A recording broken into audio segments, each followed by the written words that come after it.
Listen, let's begin with a line that feels less like a quote and more like a quiet reminder from an old friend. The happiness of your life depends upon the quality of your thoughts. Marcus Aurelius didn't mean that as a slogan. He wrote it as a man who'd faced war, sickness, and politics, and still believed that what truly shaped life wasn't the chaos around him, but the discipline within. Have you ever woken up and felt like the day had already decided your mood? The news, the phone, the noise, everything rushing in before you even set your feet on the floor. If you have, you're not alone. I've met people in their 50s and 60s who tell me mornings feel like battles, mental battles they have to win just to carry on. This first part isn't about productivity hacks or morning routines that change your life. It's about the Stoic way of beginning the day, not reacting, but choosing. Picture this. You're standing by a window. The morning doesn't flatter you or fight you. It just exists. You get to decide how to meet it. Let me share a story. A colleague of mine, after losing someone dear, began waking up early, sitting in silence for 10 minutes, and writing one simple line. Today, I will take care only of what is within my power. At first, it sounded almost too simple, but over time, that habit became an anchor. He told me it carried him through foggy, heavy mornings. His life didn't suddenly get easier, but it stopped controlling him. That's the quiet difference between being swept by the tide and standing firm on the shore. So here's how we'll start. 3 small steps that aren't about control, but clarity. First, ask a question before touching your phone. Something like, what needs my effort today? And what doesn't belong to me? It's a fence for your mind. Second, 1 minute of deliberate stillness, not the performative kind, just a breath. A reminder that your mind answers to you. Third, set a mental intention for the day. Not finish the report, but stay calm in what I cannot control. That's a compass, not a checklist. Ever noticed how a frame changes a painting? These morning habits are your frame. The world stays the same, but how you see it sharpens. And for those of us past 50, it's not about chasing more wins. It's about conserving energy, keeping dignity, and moving with steadiness. In this first chapter, I'll walk you through each habit with real examples, 1 daily question, and 1 simple note you can write for yourself. Because when Marcus wrote those words centuries ago, he wasn't preaching from a throne. He was reminding himself to think clearly before the world got loud. Before we move deeper, I'll leave you with 1 question. Do you want to lead your mind, or let it be led? If your answer is lead it, then this first part is for you, gentle, steady, and entirely within your reach. Small Stoic habits to turn your mornings from a battlefield into a quiet beginning with meaning. When you wake up, you stand at a crossroad every morning. The world offers 2 roads, one of reaction and one of reflection. Most people rush down the first road before they even realize it. They open their phone, scroll through other people's moods, and hand over their peace before their day even begins. The Stoics knew this trap centuries ago. Epictetus said, "When you are offended at any man's fault, turn to yourself and study your own failings. Then you will forget your anger." In modern terms, it means, before you react to the world, check in with yourself. The moment you wake up, your mind is soft clay, easily shaped. The question is, who's shaping it? You or everyone else? Let's start with a ritual that Stoic thinkers would recognize immediately: the morning review. Marcus Aurelius began his days by quietly preparing his mind for difficulty. He would write, "Today I shall meet with interference, ingratitude, insolence, disloyalty, ill will, and selfishness." Sounds heavy, doesn't it? But that was his strength. He expected reality to be imperfect, because if you expect the world to be smooth, every bump feels like betrayal. When you expect life to be rough, every small kindness feels like a gift. Try this tomorrow morning. Before the rush begins, take 30 seconds to whisper to yourself, "Today will bring challenges. People may be rude, Plans may change, but my peace is mine. You're not inviting trouble, you're building armor. Stoicism isn't cold detachment, it's warm preparation. It's saying, I'll meet life with calm eyes. Let me tell you about Martha. She's 62, retired, and told me she'd lost her sense of rhythm after her husband passed away. She said, mornings felt like empty rooms. So I asked her to try this. Write down 3 sentences every morning. First, 1 fear. Second, 1 hope. Third, 1 thing within her control. She started with fear. I'll be lonely forever. Hope. I'll find peace in my own company. Control. I can go for a walk today. After a month, she said something simple but profound. The world hasn't changed much, but I have. That's the quiet revolution Stoicism offers. Not escape, but endurance.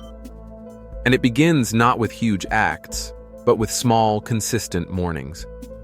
Now here's another piece of the Stoic puzzle. Guard your first words.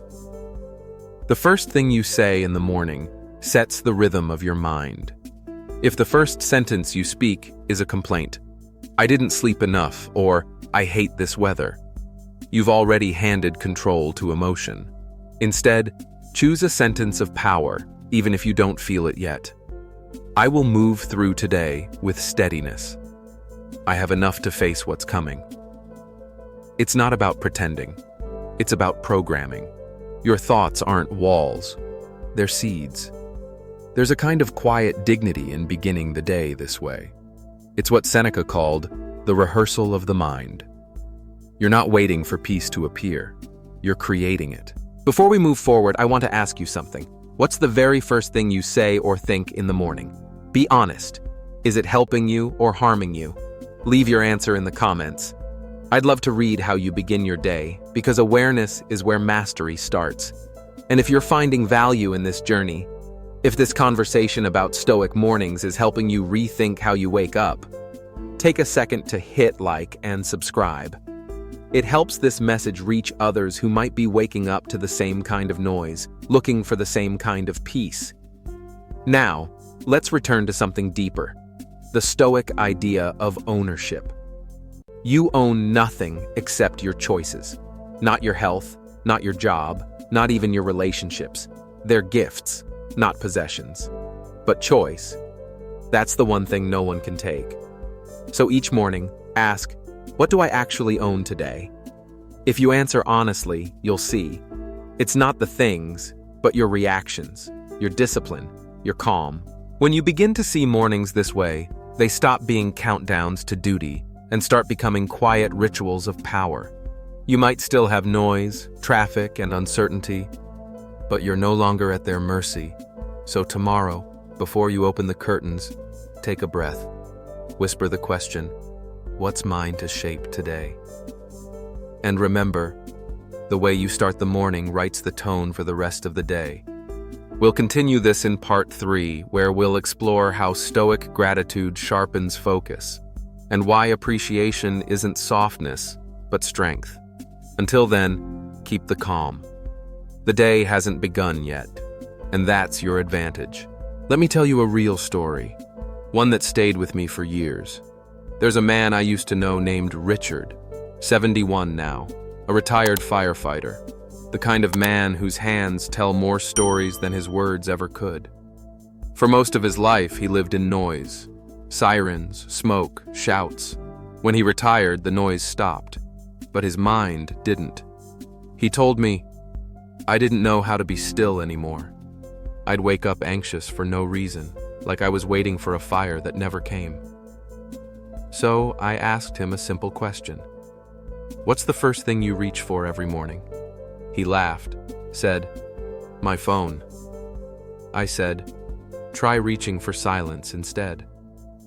For 30 days, Richard sat quietly for 2 minutes before doing anything. No phone, no coffee, just breath. 2 minutes. He said at first it felt ridiculous, like doing nothing. But by the second week, something shifted. He started noticing small things. The sound of the refrigerator, the way sunlight touched his kitchen counter, the weight of his own breath. By the end of the month, he told me, "You know, I haven't yelled at the news in 2 weeks." That's what happens when you create inner space. Life doesn't stop being chaotic. You just stop joining the chaos. Stoicism is not about withdrawing from life. It's about re-entering it with clarity. And that's why mornings matter so much. They're the doorway between the world's noise and your own quiet authority. If you don't claim that doorway, someone else will. Your phone, the headlines, the past. Here's something I tell everyone over 50. Peace is not the absence of noise. It's the ability to stay composed within it. And that ability is built every single morning, one choice at a time. So, if you're still watching, let me ask, when was the last time you gave yourself 2 quiet minutes before the world asked for anything from you? Write it in the comments, because maybe today is the day you start again. Small, steady, and strong. If Richard can reclaim calm after 40 years of running into fire, you can reclaim yours before breakfast. And if this story spoke to you, stay with me.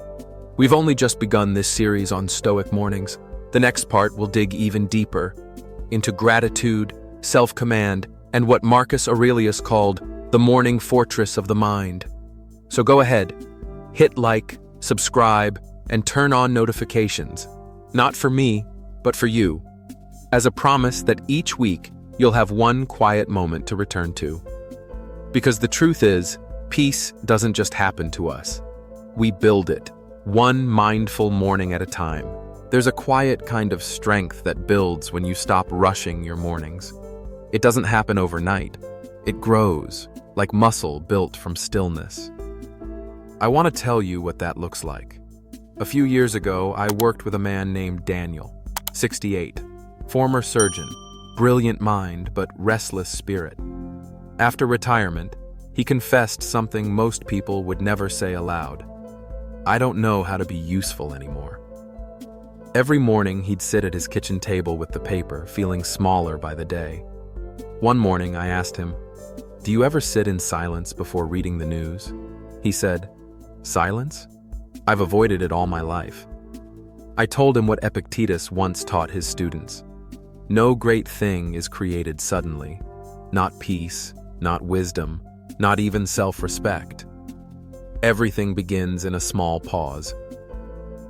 So Daniel started practicing 5 minutes of reflection before sunrise.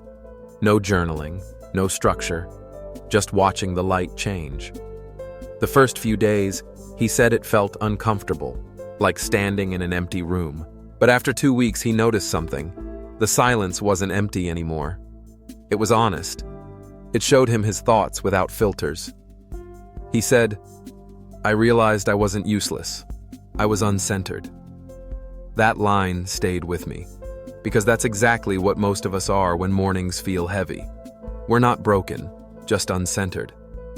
Here's a Stoic exercise that Daniel now swears by. It's simple, but powerful. Each morning, he writes 2 questions on a sticky note. What do I truly control today? How do I want to show up? Calm or chaotic? Then he leaves that note on his coffee mug. Every time he takes a sip, he reads it. That small act has become his anchor. He told me something that made me smile. It's strange, but even my wife says I'm softer now, not weaker. Softer, kinder. That's what self-mastery does. It makes you firm on the inside and gentle on the outside. The Stoics understood this rhythm deeply. Marcus Aurelius wrote his meditations as private reminders, not public lessons. He wasn't preaching to others. He was training himself each morning to be steady before the empire woke up. You can do the same, whether you're leading a company or leading yourself through another quiet day. Now, let's pause for a moment. I want you to imagine your ideal morning. Not the fantasy of coffee on a balcony overlooking the ocean, but a real, reachable version. What would it look like if peace was your first decision, not your last resort? Take a second to picture it. The feeling of calm in your chest. The steady breath before the noise begins. That's the life Stoicism offers, not through perfection, but through preparation. So tell me in the comments, what's one small morning habit that keeps you grounded? Maybe it's a walk. Maybe it's silence. Maybe it's simply saying thank you before getting out of bed. Share it. Someone reading might need your reminder. And if you're still here, listening, thank you. That means you're not just watching a video. You're practicing awareness, which is the first step toward real peace. Make sure to like, subscribe, and turn on notifications so you don't miss the next part of this Stoic Morning series. Because next time, we'll talk about something that can transform not just your mornings, but your entire life. Gratitude, not as emotion, but as discipline. Stay with me. The world is loud, but we'll walk quietly together. You know, people often ask me, what does it really mean to live like a Stoic? They imagine it's about hiding emotions or pretending to be unshakable. But that's not it at all. Stoicism isn't about turning to stone. It's about becoming steady in the storm. A Stoic morning isn't glamorous. It's not ice baths, luxury routines, or perfect journaling spreads. It's something deeper, an inner practice of presence. The moment your eyes open, you already begin training your mind. Do I serve peace, or do I serve noise today? I started this channel because I saw how easy it is to forget that choice. We live in a world that trains us to react. Headlines, opinions, endless distractions. But the ancient Stoics lived in chaos too. Wars, betrayal, loss. Their world was just as noisy, and yet they found clarity in the same place you can, within themselves. One of my favorite lines from Marcus Aurelius goes like this: "Look well into yourself. There is a source of strength which will always spring up if you will always look." That's the soul of this channel, to help you look inward, not to escape the world, but to meet it from a stronger place. Let me tell you a story. A woman named Karen wrote to me after one of our videos. She's 59, a nurse who's spent decades taking care of everyone but herself. She said, "Your video made me cry in the car before my shift. But then, I walked into work calmer than I've felt in years." She didn't meditate for hours, didn't change her diet. She just practiced one Stoic habit. Before entering the hospital, she took one deep breath and whispered, "Control the inner, accept the outer." That's it. That's the Stoic way. Simple, not easy. Every story here, whether it's about Marcus Aurelius, Seneca, or people like Karen and Richard, is really about the same thing. Remembering who's in charge of your mind. The world can take your plans, your comfort, even your certainty. But it cannot take your composure unless you hand it over. If this kind of reflection speaks to you, if you've ever felt like life keeps pulling you in directions that don't feel like yours, this channel is your place to breathe again. Each week we explore how ancient wisdom can ground modern life. Not to sound wise, but to live wisely. So here's my question for you. What do you want to master this year? Your temper, your patience, your focus, or your peace? Write it in the comments. I read them all, and sometimes your words shape the next episode. And if you haven't yet, take a second to subscribe. It's free, but it means you're choosing something rare, a space on your feed that makes you calmer, not louder. We've got much more ahead. In the next part, I'll share the final piece of the Stoic morning, how to build emotional armor without losing your warmth. Because being Stoic isn't about being untouchable, it's about being unbreakable and still kind. Stay with me. Your calm is waiting on the other side of the noise. Every Stoic morning ends not with tasks, but with a quiet vow. You've stretched the body, ordered the mind, and chosen your values. But now comes the test, carrying that stillness into the noise. Marcus Aurelius didn't meditate for peace. He meditated for battle, the inner one. He knew that by noon, people would frustrate him, events would disappoint him, and plans would fall apart. But a well-anchored morning is a shield. It's not about perfection, it's about preparation. When you step into your day, remember, The first victory is always invisible. It happens when you respond with calm instead of anger, patience instead of pride. That's the Stoic's quiet triumph, the kind that leaves no applause but builds an unshakable soul. Try this. Tomorrow morning, before you touch your phone or speak a word, breathe. Feel your pulse. Remember that time is a gift, not a guarantee. Ask, what would the wise version of me do first? Then do it. That single act, intentional, calm, honest, can redirect your entire day. And if you fail, don't turn against yourself. The Stoics never chased flawlessness. They practiced returning to focus, to gratitude, to peace. You begin again, every sunrise. So when you wake tomorrow, don't just open your eyes. Open your mind. Make your first act of the day an act of wisdom. If this message stirred something in you, take a moment to subscribe. This channel is where we turn everyday struggles into strength through Stoic philosophy, real stories, and calm reflection. Watch the next video to go deeper into mastering your emotions and living with quiet confidence. Your next morning could be the one that changes everything.